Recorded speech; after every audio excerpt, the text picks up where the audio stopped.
नमस्कार, बुलेटिन में आपका स्वागत है। आपके साथ मैं दीपेश बरगले। चलिए खबरों की शुरुआत करते हैं और सबसे पहले बड़ी खबर का जिक्र कर लेते हैं। आज की सबसे महत्वपूर्ण खबर भोपाल से प्रवासी श्रमिकों से आज मुख्यमंत्री बातचीत करने वाले हैं। मुख्यमंत्री शिवराज सिंह चौहान बुधवार को प्रवासी श्रमिकों को संबोधित करेंगे। सीएम फेसबुक लाइव और वेबकास्टिंग के जरिए चर्चा करने वाले हैं। शाम 4 बजे ये महत्वपूर्ण बातचीत होगी। मुख्यमंत्री का संबोधन शाम 4 बजे होने वाला है। रोजगार प्रदाताओं को भी सीएम संबोधित करने वाले हैं। प्रदेश में प्रवासी श्रमिकों की संख्या 7,30,000 है। रोजगार प्रदाताओं की संख्या 18,500 है। तो इनसे बातचीत सीएम आज करने वाले हैं। इनकी समस्याओं को लेकर चर्चा करेंगे। इनके लिए सरकार के द्वारा जो फैसले लिए गए हैं उसको इन तक पहुंचाने का काम सीएम आज करने वाले हैं। तो महत्वपूर्ण ये कदम आज देखने को मिलने वाला।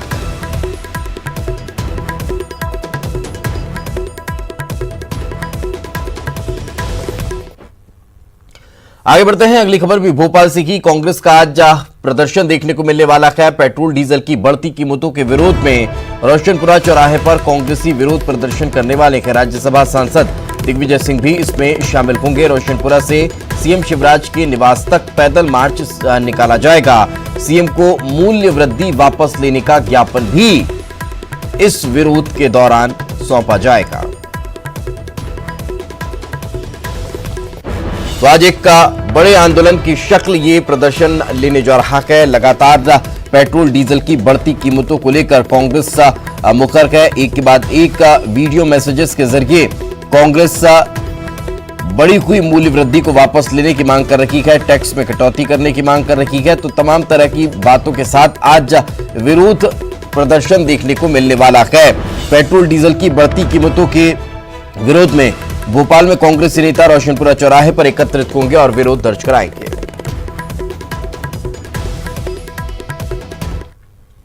तो वहीं इसी पेट्रोल डीजल की बढ़ी हुई कीमतों को लेकर इंदौर कांग्रेस के नेता साइकिल चलाकर प्रदर्शन करने वाले हैं। बीजेपी ने कांग्रेस के प्रदर्शन को लेकर तंज कस दिया है। बीजेपी सांसद शंकर लालवानी साइकिल चलाना कांग्रेस की सेहत के लिए अच्छा बता रहे हैं। कल हम शांतिपूर्वक करेंगे और पूरा हम एहसास कराएंगे कि हम जिस प्रकार से मध्य प्रदेश में ही नहीं संपूर्ण हिंदुस्तान के अंदर जो एक आपदा आई है उसमें चिंता न करते हुए खुद व्यापारियों की चिंता ये जनता सरकार कर रही है। तो कहीं ना कहीं चेताना सरकार को हम चेताने की व्यवस्थाएं करेंगे कल। देखिए, साइकिल चलाना स्वास्थ्य के लिए अच्छा है और हम भी चलाते हैं साइकिल कभी कभी, तो उसमें बुरी बात नहीं है। पर्यावरण को ध्यान में रखते हुए मेरी शुभकामनाएं अगर वो साइकिल चलाते हैं, और मुझे लगता है थोड़ा नहीं ज्यादा साइकिल चलाना।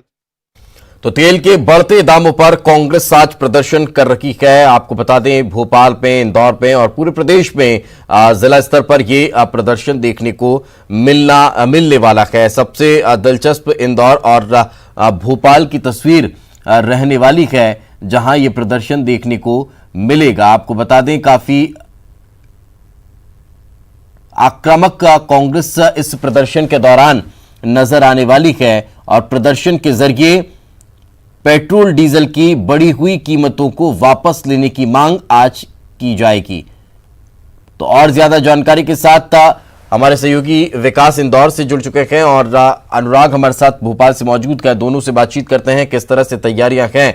सबसे पहले विकास, इंदौर को लेकर क्या तैयारियां हैं, क्योंकि मालवा क्षेत्र और चुनाव के लिहाज से बेहद महत्वपूर्ण।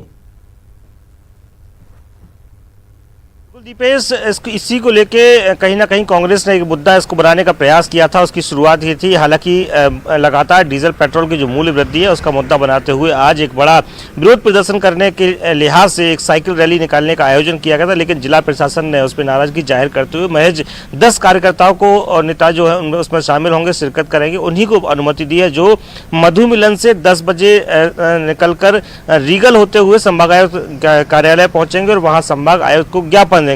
तो कुल मिला के डीजल पेट्रोल की वृद्धि, जो उसके मूल्यों की जो वृद्धि हो रही है उन्हें कम करने की उनकी मांग होगी। इसके साथ साथ में कहीं ना कहीं अपनी राजनीति चमकाने का एक अच्छा अवसर भी होगा।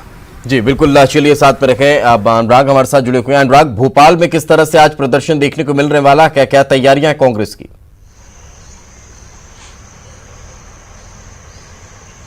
देखिए, कांग्रेसी आज रोशनपुरा पर जुटेंगे और वहां पर विरोध प्रदर्शन किया जाएगा। उसके बाद साइकिल पर सवार होकर सभी मुख्यमंत्री शिवराज सिंह चौहान के निवास तक पहुंचेंगे, जहां पर ज्ञापन दिया जाएगा। पूर्व मुख्यमंत्री और राज्यसभा सांसद दिग्विजय सिंह भी इस विरोध प्रदर्शन में शामिल होंगे और इस बात को लेकर ज्ञापन दिया जाएगा कि पेट्रोल डीजल की बढ़ती कीमतों को वापस दिया जाए। सबसे बड़ी बात है कि मध्य प्रदेश में पेट्रोल और डीजल की कीमतें सबसे ज्यादा हो गई है। लगातार 17 दिन तक पेट्रोल और डीजल के दाम बढ़े हैं और इसका असर यह है कि बिल्कुल, तो यानी कि इसका असर यही नजर आ रहा है कि अब राजनीति इस पर जमकर होती हुई दिखाई दे रही है। प्रदर्शन की तैयारी शुरू हो चुकी है और प्रदर्शन आज देखने को मिलने वाला है।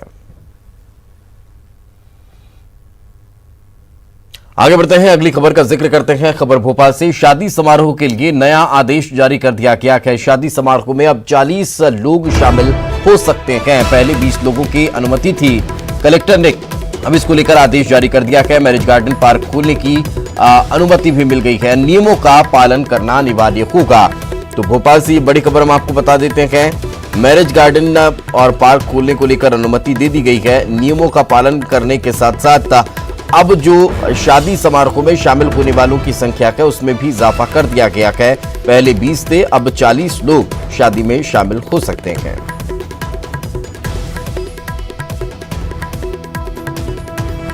तो बड़ी खबर का जिक्र हम आप करते हुए आपको ये जानकारी दे देते हैं कि शादी समारोह को लेकर नया आदेश जारी कर दिया गया है। दरअसल भोपाल में अभी तक का 20 लोगों को ही शामिल रहने की अनुमति दी गई थी। अब उस संख्या को बढ़ाकर डबल कर दिया गया और 40 लोग अब शादी समारोह में शामिल हो सकते हैं। कलेक्टर ने इसको लेकर आदेश जारी किए हैं। मैरिज गार्डन पार्क खोलने को अनुमति भी दे दी गई है, लेकिन नियमों का पालन करना अनिवार्य होगा। जो गाइडलाइंस के हैं उनको फॉलो करना होगा, जो नियम के हैं उनका पालन करना बेहद अनिवार्य होगा। चाहे वो मास्क लगाने की बात हो, 2 गज की दूरी का जिक्र हो या फिर समय समय पर बार बार हाथ धोते रहने की बात हो, ये तमाम चीजें आपको फॉलो करनी होगी और इनके पालन के साथ ही अब ये आदेश लागू हो सकेगा। तो शादी समारोह के लिए नया आदेश जारी कर दिया गया है और 40 लोग अब इसमें शामिल हो सकते हैं। 20 लोगों की अनुमति अभी तक का शहर में दी गई थी, क्योंकि रेड जोन था और हर क्षेत्र लगभग ज्यादा से ज्यादा एरिया कंटेनमेंट एरिया के रूप में कहीं ना कहीं नजर आ रहे थे। तो फिर इस लिहाज से बेहद महत्वपूर्ण ये कदम अब देखने को मिल रहा है। हमारे सहयोगी अनुराग हमारे साथ जुड़ चुके हैं। अनुराग, किस तरह की नई एडवाइजरी?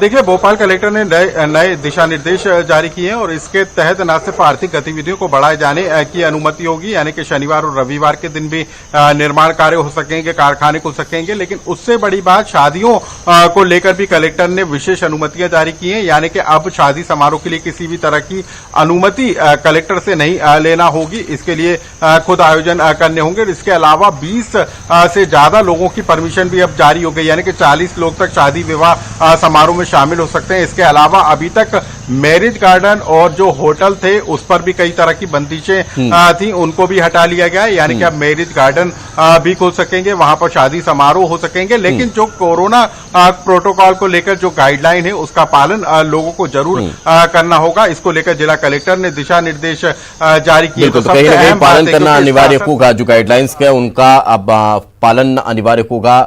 मास्क बेहद जरूरी होगा और इन तमाम चीजों के साथ अब आप अपनी अपनी सहूलियतों के हिसाब से कामकाज कर सकते हैं। बहुत बहुत शुक्रिया इस तमाम जानकारी के लिए। इंदौर में भी छूट का दायरा बढ़ा दिया गया है। एमजी रोड, एबी रोड और रिंग रोड के दुकानों को खोलने की अनुमति दे दी गई है। मध्य क्षेत्र, राजवाड़ा समेत अन्य मार्केट में ऑड इवन तर्ज पर दुकानें खुल सकेंगी। होटल और चाय पोहे के ठेले सुबह 6 बजे से 10 बजे तक खोले जा सकेंगे। दफ्तरों और दुकानों को डिलीवरी करने की अनुमति दे दी गई है। हाईवे के सभी रेस्टोरेंट्स और अन्य गतिविधियां शुरू करने की इजाजत दी गई है। मॉल, जिम, मंदिर सहित अन्य गतिविधियों पर अगली बैठक में फैसला लिया जाएगा। शादियों के लिए अलग से अनुमति लेने की जरूरत नहीं रहेगी। 50 मेहमानों के अलावा 10 और लोग शामिल हो सकते हैं। तो विकास हमारे सहयोगी हमारे साथ लगातार बने हुए हैं, उनसे बातचीत करते हैं। विकास, अब इस छूट को लेकर किस तरह से और ज्यादा सख्ती अब देखने को मिलेगी, किस तरह की व्यवस्थाएं और अब दुरुस्त होती नजर आएंगी? बिल्कुल दीपेश, आपको बता दूं कि लगभग 90 दिन बाद अब 90% शहर खुलने की ओर है। हालांकि अब भी कुछ ऐसी चीज़ें हैं जो बंद रहेंगी, जिसमें मॉल, मंदिर एवं रेस्टोरेंट हैं।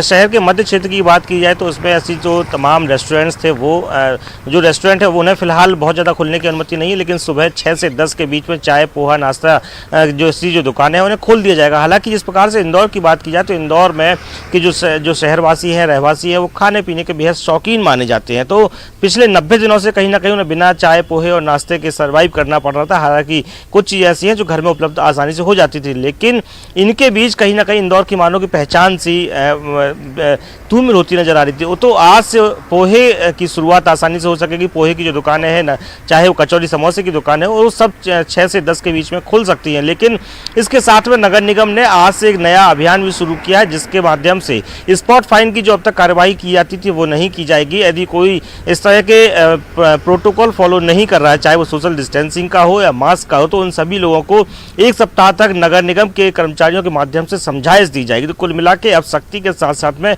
समझाइश का भी दौर भी चालू होगा। इसके साथ ही शहर में धीरे धीरे लोगों को और जो चीज़ों की दरकार है वो मिलना भी आज से और शुरू हो सकेगी। दीपेश, बिल्कुल, चलिए बहुत बहुत शुक्रिया इस तमाम जानकारी के लिए। तो जैसा कि हमारे सहयोगी बता रखे हैं कि अब छूट का दायरा अब बढ़ता नजर आ रहा है, लोगों को अब छूट मिलना शुरू हो चुकी है और साथ साथ ये भी तय कर दिया गया है कि अब जो 90% तक की जो शहर है वो अब खुला जा रहा है। आगे बढ़ते हैं। उज्जैन में श्रावण महीने में कांवड़ यात्राओं के प्रवेश पर प्रतिबंध लगा दिया गया है। गृह मंत्री नरोत्तम मिश्रा ने इस फैसले की जानकारी दी है। भगवान श्री महाकालेश्वर मंदिर में दर्शन के लिए रात 7 बजे तक की अनुमति देने का फैसला भी किया गया है। महाकालेश्वर का दर्शन प्री बुकिंग से ही हो पाएगा। गृह मंत्री नरोत्तम मिश्रा की मौजूदगी में हुई क्राइसिस मैनेजमेंट ग्रुप की बैठक में उज्जैन में सभी दुकानें सुबह 9 बजे से शाम 7 बजे तक खुलने और दुकानों को खोलने में दाएं बाएं के प्रतिबंध को भी खत्म करने का फैसला ले लिया गया है। पूरा उज्जैन का बाजार अतिक्रमण जो बाहर निकालते हैं वो कोई नहीं निकालेंगे, अतिक्रमण न करें। 9 बजे से 7 बजे तक कर देंगे, जो 10 से 6 तक था 2 घंटे और उसको बढ़ा दिया जाए। कोरोना के खिलाफ जंग लगातार जारी है। प्रदेश में अब तक कोरोना के 12,261 मामले सामने आ चुके हैं। इनमें से 9,335 मरीज रिकवर कर पाए गए। इंदौर में कोरोना के 4,427 मामले, जबकि भोपाल में अब तक 2,556 मामले सामने आ चुके हैं।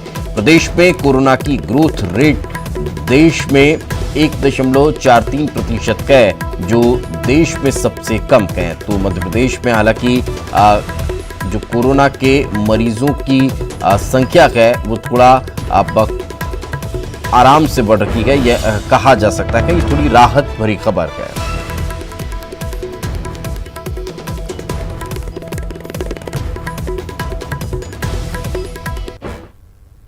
इंदौर में पिछले 24 घंटे में कोरोना के 34 नए मरीज मिले हैं। कुल 1,580 सैंपल जांच के लिए भेजे गए थे।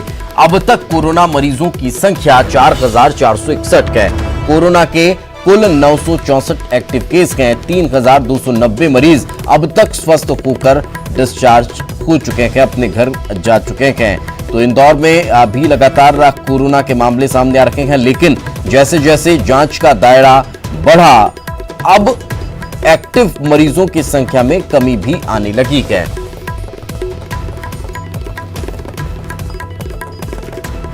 एक बार फिर आपका स्वागत है। प्रदेश में तबादलों का सीजन लगातार जारी है। कल 4 और आईपीएस अधिकारियों के तबादले कर दिए गए। 3 जिलों के एसपी भी बदल दिए गए हैं। छतरपुर, बड़वानी, उमरिया के एसपी बदले गए हैं। सोमवार को 39 आईपीएस अधिकारियों के तबादले हुए थे। 19 जिलों के एसपी बदले गए थे।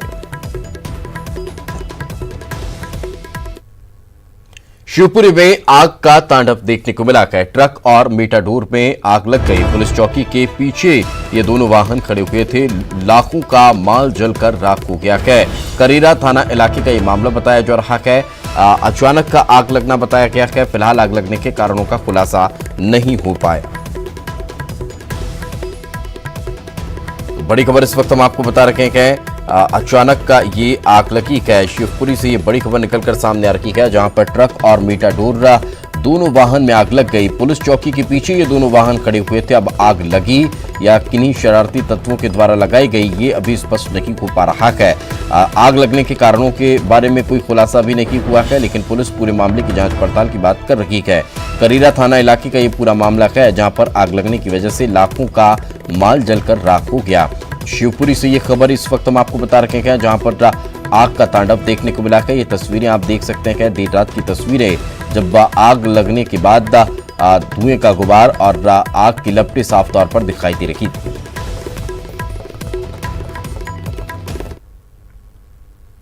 नगरीय निकाय चुनाव को लेकर बीजेपी और कांग्रेस में घमासान देखने को मिल रहा है। अप्रत्यक्ष चुनाव का फैसला अब जो है उसे बदलने की तैयारी में है सरकार। सीधे जनता के द्वारा ही महापौर और अध्यक्ष को चुना जाएगा। बीजेपी विधायक रामेश्वर शर्मा का बयान भी इसको लेकर सामने आया है। विधानसभा सत्र में संशोधन विधेयक लाया जाएगा तो पूर्व मंत्री जीतू पटवारी ने सरकार की कवायद पर सवाल खड़े कर दिए हैं। सीधे तौर पर चुनाव कराने से सीमित लोगों को महापौर और अध्यक्ष बनने का अधिकार मिलेगा। कांग्रेस ने विधेयक का संशोधन के जरिए हर एक के लिए महापौर और अध्यक्ष बनने का रास्ता साफ किया था। और आप उस चुनाव को भी था, पहले से भी हमारा एजेंडा था। हमने महापौर और अध्यक्ष का चुनाव प्रत्यक्ष प्रणाली से कराया था। उसके पीछे का केवल एक कहा है, लोकतंत्र को मजबूत बनाना।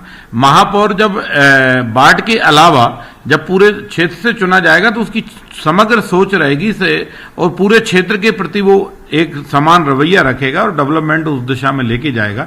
सरकार ने जो निर्णय लिया, मैं मानता हूं जल्दबाजी में है। लोकतंत्र की सही मर्यादा नगरीय निकाय की जनता की भागीदारी की होती है।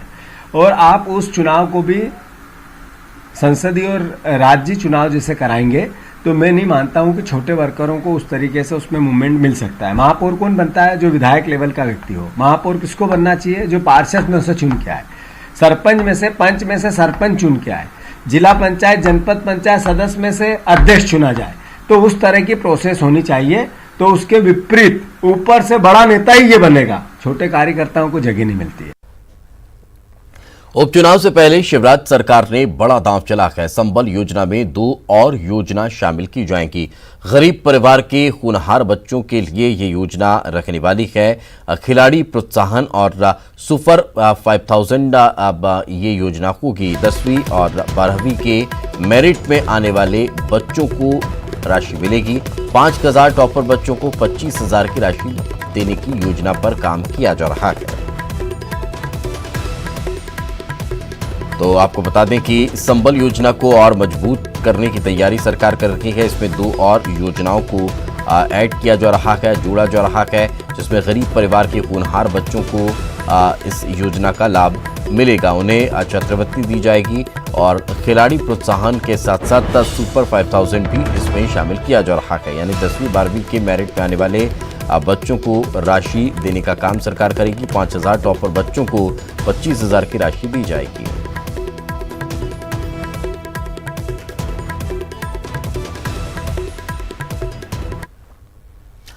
दसवीं की बची हुई परीक्षाओं पर आज फैसला होने वाला है। सीबीएसई आज बड़ा फैसला लेगी। परीक्षाओं को रद्द करने पर फैसला हो सकता है। सुप्रीम कोर्ट के निर्देश पर यह फैसला लिया जा सकता है कि आगे की जो बची हुई परीक्षाएं हैं उन्हें रद्द कर दिया जाए।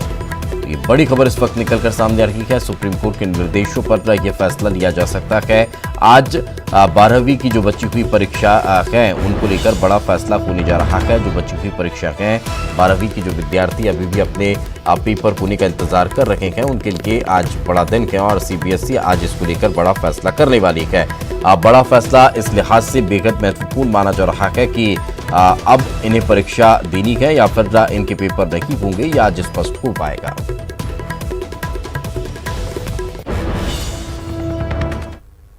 जबलपुर में ईओडब्ल्यू की बड़ी कार्रवाई देखने को मिली है। जल संसाधन विभाग के सेवानिवृत्त कार्यपालन यंत्री पर कार्रवाई की गई है। करीब 30 करोड़ की संपत्ति कुर्क की गई है।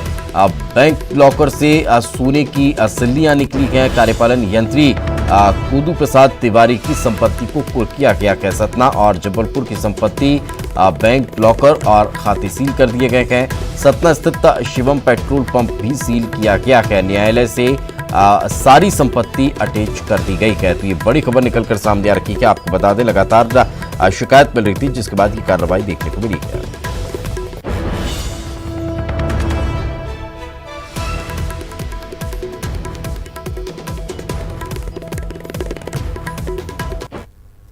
मंडला में राज्यसभा सांसद संपतिया उइके ने जिले की कई महिलाओं के साथ बैठक की है। इस दौरान संपतिया उइके ने चीन के सामान के बहिष्कार का संकल्प लिया है।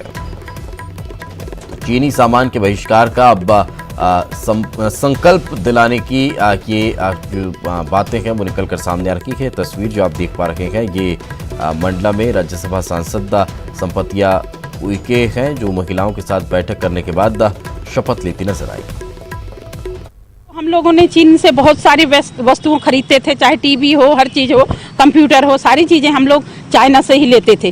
किंतु जिस तरीके से चाइना हम लोगों से सबल हुए, हम लोगों से ताकतवर हुए भारत से, और आज वो भारत के ऊपर ही आक्रमण कर रहा है, तो ये अच्छी बात नहीं है। इसके लिए हम लोगों ने सब बहनें, चूंकि बहनें गृहिणी कहलाती हैं और मार्केट भी हमारी बहनें ज्यादा जाती हैं, तो ऐसी स्थिति में हम लोगों ने आज इस मीटिंग में ये भी संकल्प लिए हैं कि ये बात को हम गांव-गांव तक, घर-घर तक पहुंचाएंगे कि अब चीन की वस्तुओं की हम बहिष्कार करेंगे। चीन की वस्तुएं।